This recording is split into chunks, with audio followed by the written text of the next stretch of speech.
नमस्कार, टीवी9 भारतवर्ष पर आप इस वक्त देख रहे हैं द ऑटो 9 शो। मैं हूं नंद कुमार नायर और सबसे पहले आप सभी को इंडिपेंडेंस डे की ढेर सारी शुभकामनाएं।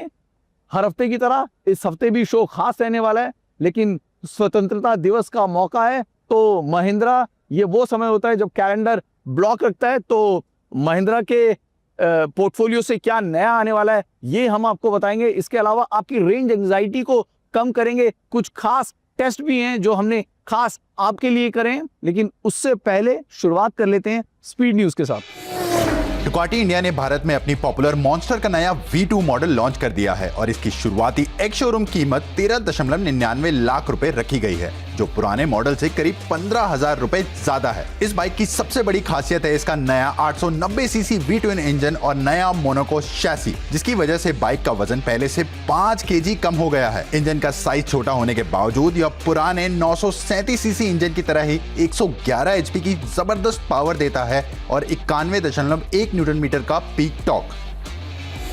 स्कोडा स्लाविया फेसलिफ्ट को भारत में 18 अगस्त को होने वाले लॉन्च से पहले एक आधिकारिक टीजर जारी किया गया है। यह एक मिड लाइफ अपडेट है और इस साल के शुरुआत में कुशाक फेसलिफ्ट में देखे गए बदलाव की तर्ज पर ही अपडेट मिलेंगे। डिजाइन के मामले में फ्रंट और रियर हिस्से में बड़े बदलाव मिले हैं, जबकि कैबिन में बड़ी स्क्रीन और नया वर्चुअल कॉकपिट देखने को मिल सकता है।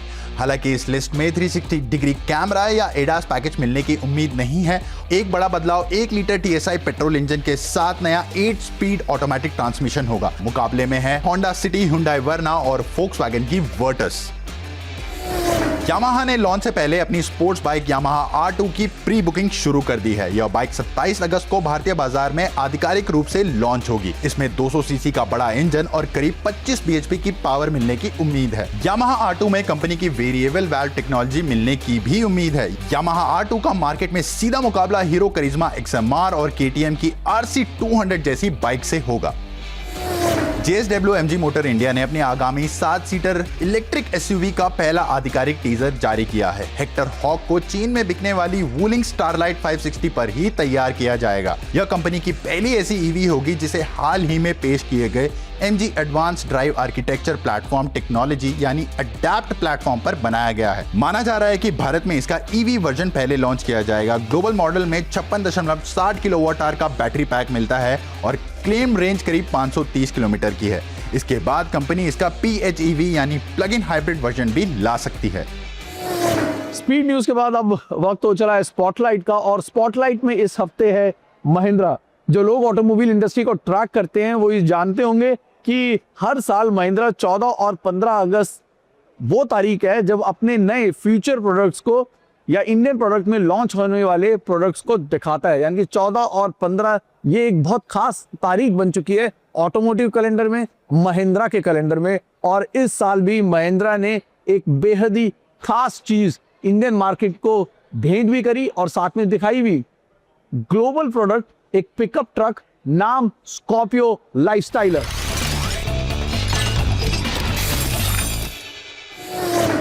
महिंद्रा ने फाइनली इंडियन मार्केट में शोकेस कर दिया है अपना लाइफस्टाइल पिकअप ट्रक, जिसका नाम है लाइफस्टाइलर, और ये बेस्ड है इनकी पॉपुलर स्कॉर्पियो N SUV पे। बट यहाँ पे आपको एक लोडिंग बेड मिलता है। 3 डिफरेंट वर्जन्स इसके यहाँ पे कंपनी ने शोकेस करे हैं।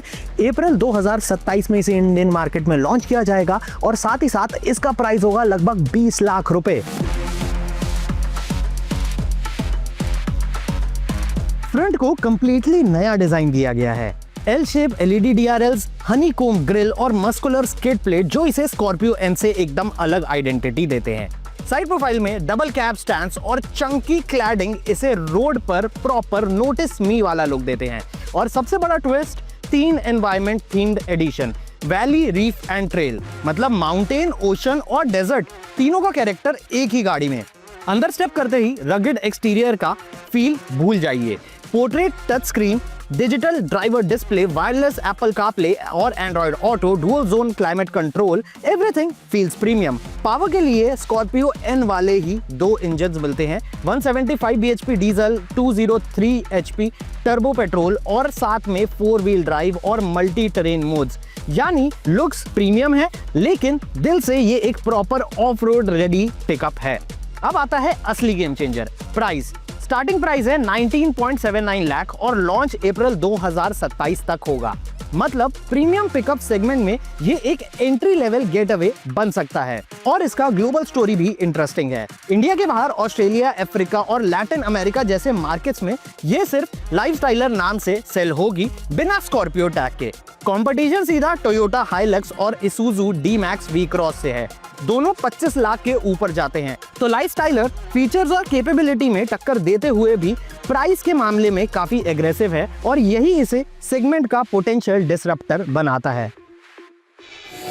तो महिंद्रा के इंडिपेंडेंस डे गिफ्ट या यूं कह लीजिए अपने ग्लोबल फ्यूचर को जो दिखाया लाइफस्टाइलर, उससे आप मिल चुके हैं। ये लाइफस्टाइलर अगले साल भारतीय सड़कों पर दिखाई देगा, लेकिन क्या ये गाड़ी कर सकती है ये आप अब तक समझ चुके होंगे। लेकिन इसके अलावा भी महिंद्रा यहाँ पे रुकी नहीं।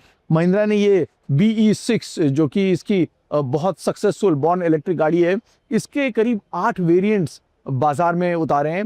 स्पोर्टी क्यू जो कि 11.47 लाख की कीमत से शुरू होकर 27 लाख तक की कीमत पे जाते हैं।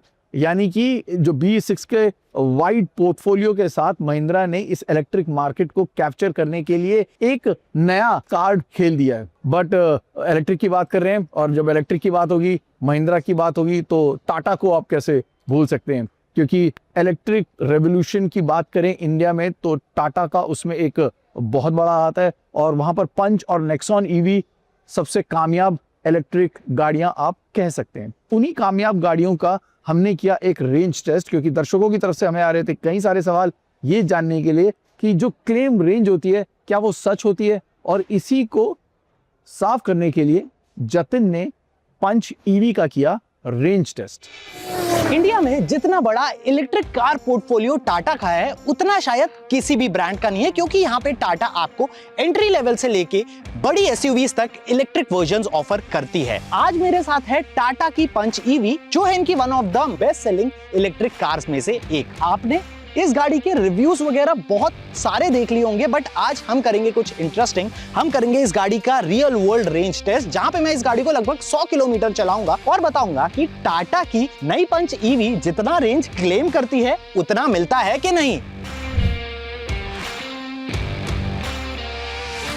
सो अपना रेंज टेस्ट शुरू करने से पहले हम आ गए हैं इस गाड़ी को चार्ज करने के लिए। इसके अंदर लगभग 64% की चार्जिंग थी, बट हम इसे फास्ट चार्जर पे लगाया है। ये है 60 किलोवाट आवर का फास्ट चार्जर और मेरा जो टाइमिंग दिखा रहा है वो दिखा रहा है लगभग 35 से 40 मिनट लगेंगे इसे 64 से 100% चार्ज होने में। और उसके बाद हम चलेंगे सीधा इसका रेंज टेस्ट करने। 30 किलोवाट आवर और 40 किलोवाट आवर दो बैटरी पैक्स के साथ आती है। ये इसका top of the line 40 kilowatt hour battery pack model है, जिसकी क्लेम रेंज 468 किलोमीटर कंपनी बताती है। हमारी ये गाड़ी 100% चार्ज हो गई है। 3 इसमें मोड्स आते हैं, बट मैं इसे सिटी मोड के अंदर चलाऊंगा।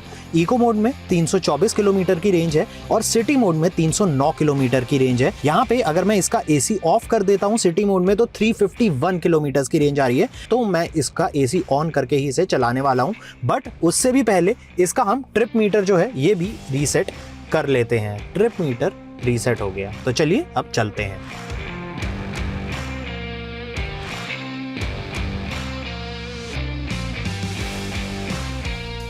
ऑलरेडी मैं इस गाड़ी पे 31-32 किलोमीटर कर चुका हूं। मैंने जब अपनी ड्राइव शुरू करी थी तब मैं सिटी के अंदर था, अभी मैं हाईवे पर हूं। मैं चाहता था कि मुझे मिक्स कंडीशंस में इस गाड़ी का क्लेम्ड रेंज पता चले, इसलिए मैंने इसे पहले सिटी में चलाया। अब मैं इसे हाईवे पे चला रहा हूं। यहाँ पे जब मैंने ये ट्रिप चालू करी थी तो लगभग 309 किलोमीटर की रेंज आ रही थी। अब जो इसकी इंस्ट्रूमेंट क्लस्टर पे रेंज है वो आ रही है 264 किलोमीटर की। 32.6 किलोमीटर ये गाड़ी अभी तक चल चुकी है। जरूरी नहीं है कि आपको अपनी गाड़ी की रेंज निकालने के लिए बैटरी पूरी तरह से डिप्लीट करनी पड़े। आपको अपने MID पे एवरेज एनर्जी कंजम्पशन दिख जाता है, जहां पे आप ये वाला फॉर्मूला यूज कर सकते हैं और पता लगा सकते हैं कि आपको रियल वर्ल्ड में ये गाड़ी कितना रेंज देगी। जैसे कि मेरे पास अभी 75% बैटरी बची है और यहाँ पे 230 किलोमीटर की रेंज दिखा रहा है, बट इस फॉर्मूले के थ्रू मुझे पता चल जाएगा कि ये गाड़ी मुझे अभी 260 से 270 किलोमीटर की रेंज ऑफर कर सकती है।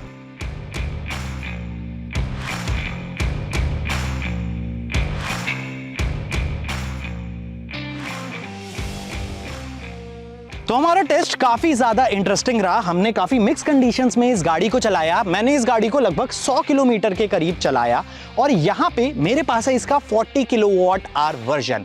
और अगर मैं इसका रेंज निकालूं तो एवरेज कंजम्पशन फॉर्मूला को यूज करते हुए इसका रेंज मुझे लगभग पड़ेगा 270 से 300 किलोमीटर्स के बीच में, which is not bad at all. और इट ऑल्सो डिपेंड्स कि आप कैसी ड्राइविंग कंडीशंस में गाड़ी को चला रहे हैं, किस तरीके से चला रहे हैं। इको मोड में चलाएंगे ज्यादा रेंज मिलेगा, एसी ऑफ कर देंगे और ज्यादा रेंज मिलेगा।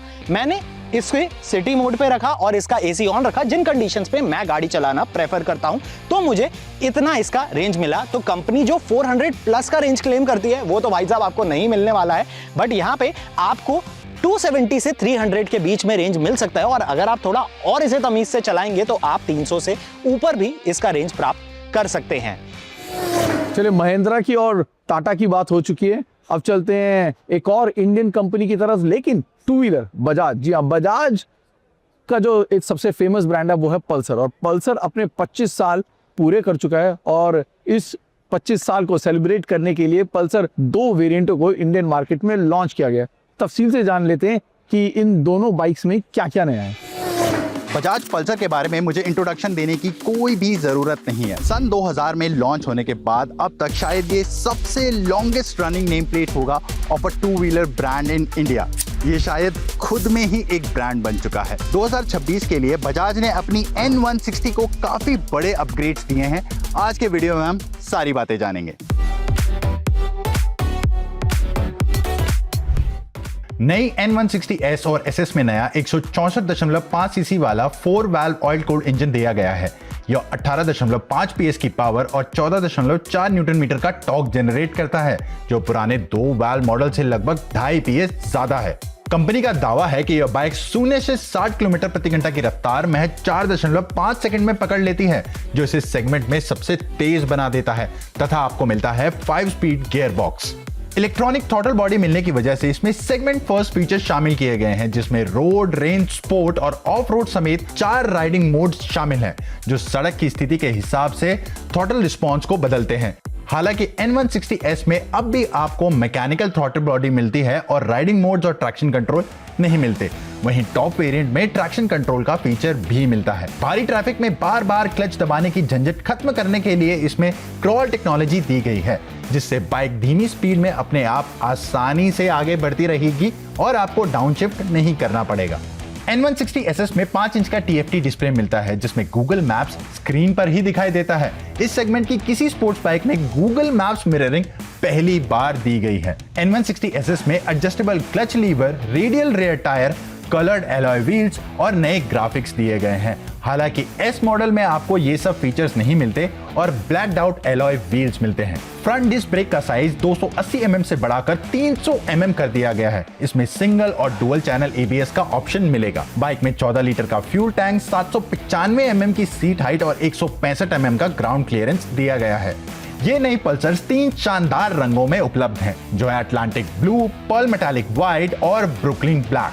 N160 की शुरुआती एक्स शोरूम कीमत 1,33,511 रुपए रखी गई है और N160SS की 1,42,585 रुपए। ये नए वेरिएंट्स मौजूदा 2 वाल्व पल्सर N160 के ऊपर रहेंगे। साथ ही मौजूदा मॉडल्स की बिक्री भी जारी रहेगी। तो आज के द ऑटो 9 शो में इतना ही। इजाजत लेने का समय आ गया है, लेकिन 1:20 रविवार TV9 भारतवर्ष, ये वक्त याद रखिएगा। हमारी मुलाकात इसी समय पर होती है, बात होती है कार्स एंड बाइक्स की। जाते जाते वही एक बात जो हर बार कहता हूं कि प्लीज सड़क नियमों का पालन करें। छोटी से छोटी चीजें भी शायद आपके परिवार की, आपकी दोस्तों की मुस्कुराहट के लिए एक बहुत बड़ा कारण बन सकती है। नमस्कार।